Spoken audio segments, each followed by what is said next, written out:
د تورخم دروازه د جبري ایستلو دردونه او د راستنیدونکو بې برخلیکه ژوند. دا د هغو افغانانو کیسه ده چې په پردیسۍ کې د ژوند خوږې او ترخې تېرې کړي، خو نن په خالي لاسونو او ډک زړه خپل هیواد ته د ستنېدو په حال کې دي.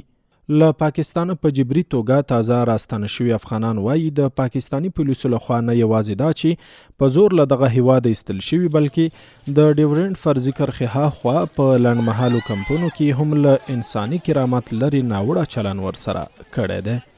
راستانه شوي افغانان ادعا کوي چې پاکستاني پولیسو ځینې کډوال سخت وهلي، ټکولي او له ډېرو بېوزلو کورنیو څخه یې په بېلابېلو پلمو پیسې هم اخیستې چې د دوی د ټول ژوند شتمني وه، او اوس یې دلته په تورخم کې له سختو اقتصادي ستونزو سره لاس او ګریوان کړي دي. پولیس به بار بار راتلل، موږ به تنګولو، اخر کې دا موږ راتلو چکنجي کې موږ سره جنګ هم کړی ده.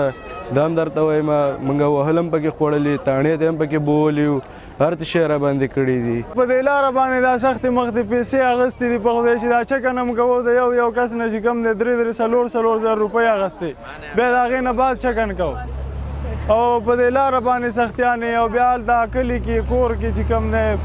د کډوالو د دغو بې شمېره دردونو او ستونزو د حل لپاره په تورخم کې د کډوالو د عمري لنډمهالې مشغالي مسؤلین وایي دوی د 12 کمیټو له لارې هره ورځ په بېلابېلو برخو کې راستنېدونکو ته خدمتونه وړاندې کوي. د دوی په وینا څومره چې د راستنېدونکو کډوالو شمېر زیاتیږي، په هماغه اندازه د دوی د مرستو او خدماتو کچه هم پراخیږي. او دا خدمات چې څونه ضرورت وي په هغه اندازه ورته زیاتېږي، چې هر څونه مهاجر زیاتېږي هغونه خدمات ورته زیاتېږي. د ډوډۍ خدماتو، د برقو، د صحتو، د خیمو، د ترانسپورټو، د مالي کمیټې نغدي مرسته، د دې ټولو شیانو دغه ورسره نور ورته زیاتېږي او ورته آماده هم دي ټولې کمیټې.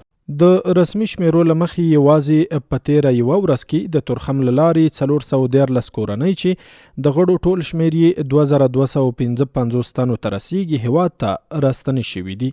هغه کورنۍ چې که څه هم خپل وطن ته په راستنېدو خوښې دي، خو راتلونکي نامعلوم برخلیک او د سرپناه نشتوالي سختې اندېښنې ور تر غاړې کړي دي.